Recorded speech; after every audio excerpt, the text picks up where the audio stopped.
폭력이 난무하고 있습니다. 죄악이 가득합니다. 힘 있는 자가 폭력으로 약한 자를 탈취하는 일들이 벌어지고 무고한 자가 악한 자들로 인해 고통받는 일이 비일비재합니다. 정의가 굽고 그래서 법정에서는 바른 판결이 내려지지 않습니다. 억울한 일들이 수도 없이 일어나고 있습니다. 하박국 선지자가 보는 세상입니다. 그렇지만 이것이 하박국이 보던 세상의 이야기만은 아닙니다. 지금 우리가 살고 있는 세상 속에도 여전히 일어나고 있는 일들입니다. 1988년 교도소에서 탈출하여 인질극을 벌였던 지강헌이라는 사람이 이런 유명한 말을 남겼습니다. 유전무죄, 무전유죄. 돈이 있으면 무죄 판결을 받고 돈이 없으면 유죄 판결을 받는다. 수백억을 횡령한 정치인의 가족은 가벼운 형량을 받고 500여만 원을 훔친 자신은 17년을 선고받은 사실에 억울해하며 했던 말입니다. 이런 일은 지금도 여전히 벌어지고 있습니다.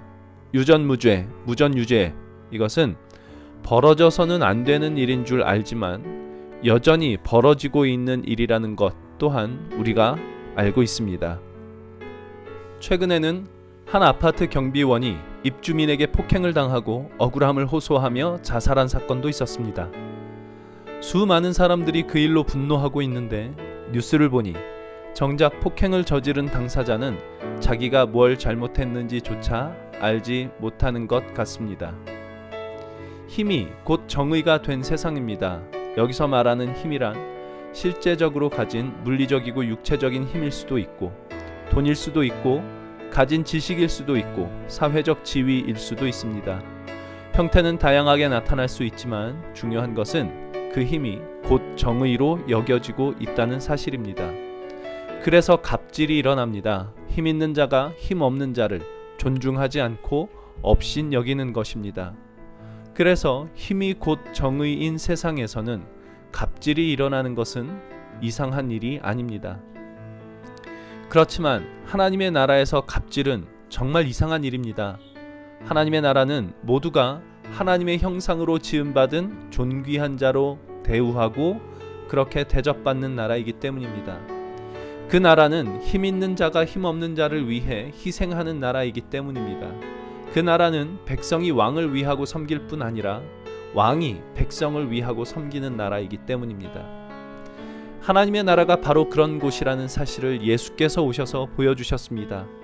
그분은 본질상 하나님과 동등한 분이시지만 인간을 구원하시기 위하여 하늘 보좌를 버리고 인간의 세상 속으로 들어오셨습니다. 그분은 왕이시되 겸손의 왕으로 오사 인간을 섬기시고 돌보시며 마침내 인간을 위하여 십자가에 달려 죽으시는 일까지 마다하지 않으셨습니다. 그것이 하나님의 나라입니다.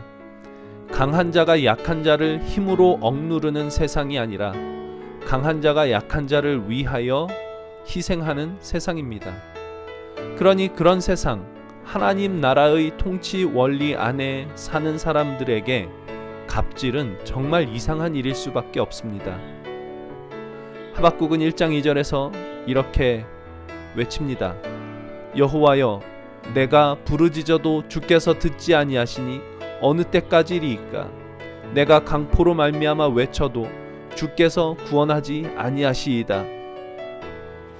어느 영화의 유명한 대사처럼 세상이 이러면 안 되는 거잖아요 라고 외치는 것 같습니다.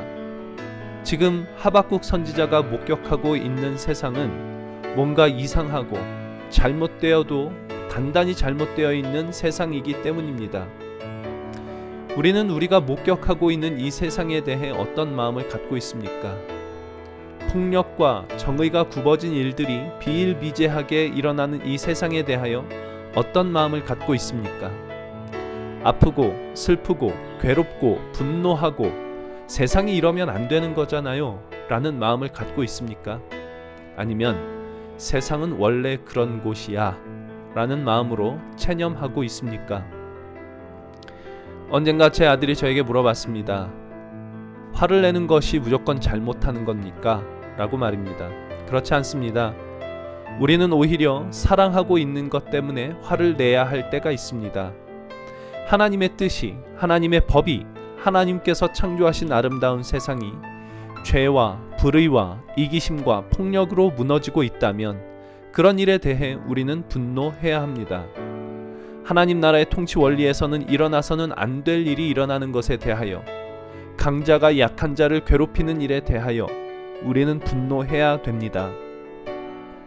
그 분노가 세상의 불의함에 맞서게 하고, 그렇게 불의함에 맞서는 작은 힘들이 모여 세상을 조금은 더 아름다운 곳으로, 하나님의 나라에 가까운 곳으로 만들어 갈 수 있기 때문입니다.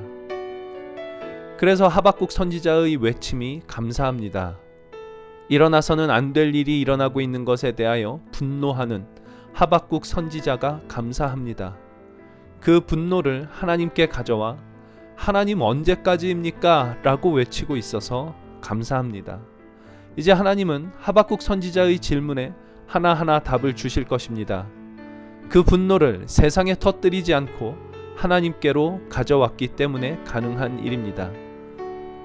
오늘 우리의 눈에 하나님 나라의 정의를 굽게 하는 것이 보인다면 우리가 하박국 선지자가 되어야 할 때입니다.